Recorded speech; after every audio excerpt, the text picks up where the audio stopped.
మెదక్ జిల్లా తూప్రాన్ మండల తహసీల్దార్ కార్యాలయం ఎదుట ప్రభుత్వ ఉద్యోగులు భోజన విరామ సమయంలో నిరసన చేపట్టారు.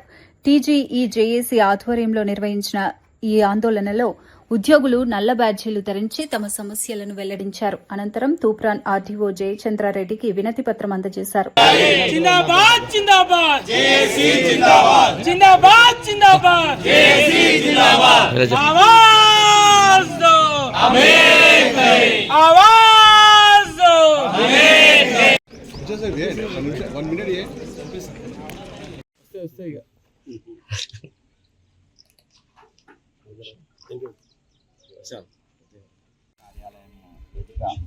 అలాగే ఇక్కడ తహసీల్దార్ ఆఫీస్ కార్యాలయం సంఘాల వారు నిరసన మధ్యాహ్న భోజన నిరసన ప్రదర్శన చేపట్టి పిఆర్టీ వారని తదితర డిమాండ్లు ప్రభుత్వాన్ని దృష్టికి తీసుకెళ్లాలని డెఫినెట్గా ఇది ప్రభుత్వం దృష్టికి. నేను టీఆర్టీఎల్ జిల్లా అధ్యక్షులుగా టీజీజేఏసీ జిల్లా కోకరినర్గా పనిచేస్తా ఉన్నాను. ఈరోజు ఉపాధ్యాయుల అపరిష్కృతంగా ఉన్నటువంటి ఉపాధ్యాయ పెన్షనర్ల కార్మిక సంఘాలు అందరి అపరిష్కృతంగా ఉన్నటువంటి సమస్యల సాధన కోసం టీజీజేఏసీ రాష్ట్ర సంఘ పిలుపు మేరకు రాష్ట్రంలోని అన్ని మండల జిల్లా డివిజన్ కేంద్రాల్లో ఈరోజు నిరసన ప్రదర్శన ఏర్పాటు చేస్తూ ఉన్నాం. ప్రధానంగా 4 డిమాండ్లను ఈరోజు ప్రభుత్వం ముందు ఉంచి వాటితో పాటు 64 డిమాండ్లు అపరిష్కృతంగా ఉన్నటువంటి డిమాండ్లను వెంటనే పరిష్కరించాల్సిందిగా డిమాండ్ చేస్తూ ఈరోజు మరి భోజన విరామ సమయంలో నిరసన ప్రదర్శన చేస్తూ ఉన్నాం. ఈరోజు ముఖ్యంగా తెలంగాణ ఏర్పడిన తర్వాత ఉద్యోగులుగా చాలా నష్టపోయి ఉన్నాం. గత ప్రభుత్వం మాదిరిగానే ఈ ప్రభుత్వంలో కూడా పెండింగ్లు బకాయిలు పెరుగుతా పోతా ఉన్నాయి. ఈరోజు 2వ పిఆర్సీ కమిటీ సమయం గడిచిపోయినప్పటికీ కూడా మరి ఇంకా నివేదిక తెప్పించుకోకపోవడం చాలా బాధాకరం. వెంటనే ఆ నివేదిక తెప్పించుకొని 51% ఫిట్మెంట్తో మరి జూన్ 2 కల్లా మన పిఆర్సీని అమలు చేయాల్సిందిగా ఈ సందర్భంగా జేఏసీ పక్షాన ప్రభుత్వాన్ని డిమాండ్ చేస్తూ ఉన్నాం. అదేవిధంగా మరి ఎంప్లాయీస్ స్కీమ్ ఉంది. మా అన్ని కార్పొరేట్ హాస్పిటల్లో మరి షరతులు లేని విధంగా ఉచితంగా వైద్య విధానం మంచి విధంగా న్యూ ఎంప్లాయీస్ స్కీమ్ మొన్ననే ప్రభుత్వం అమలు అనౌన్స్ చేసింది. దాన్ని కూడా జాప్యం చేయకుండా మే 1వ తేదీ నుంచే దాన్ని అమలు చేయాల్సిందిగా ఈ సందర్భంగా టీజీజే సందర్భంగా పక్షాన డిమాండ్ చేస్తూ ఉన్నాం.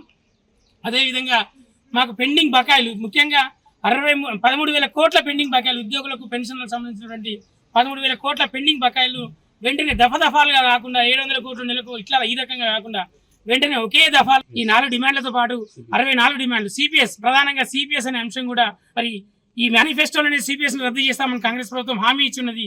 వారు ఇచ్చిన హామీ మేరకు సిపిఎస్ ను రద్దు చేసి మరి పాత పెన్షన్ విధానాన్ని మరి కొనసాగించాల్సిందిగా ఆ దిశగా అడుగులు వేయాల్సిందిగా ప్రభుత్వాన్ని డిమాండ్ చేస్తూ ముగిస్తాము.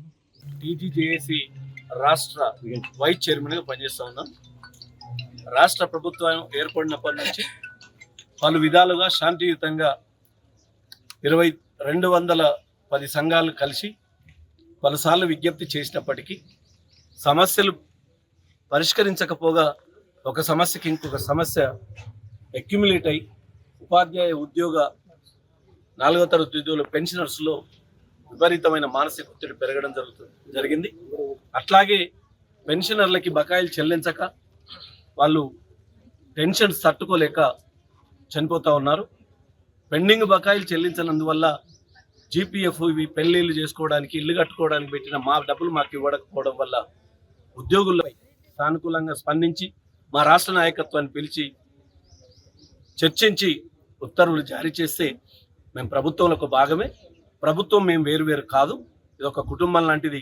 కుటుంబంలో కూడా అవసరాన్ని పిల్లలు ఒత్తిడి లేకపోతే పరిష్కరించగలరు. కాబట్టి రాష్ట్ర ప్రభుత్వానికి ఇంటెలిజెన్స్ డిపార్ట్మెంట్ ద్వారా నిరసన వ్యక్తం చేయడానికి ఈ కార్యక్రమం చేపట్టాం.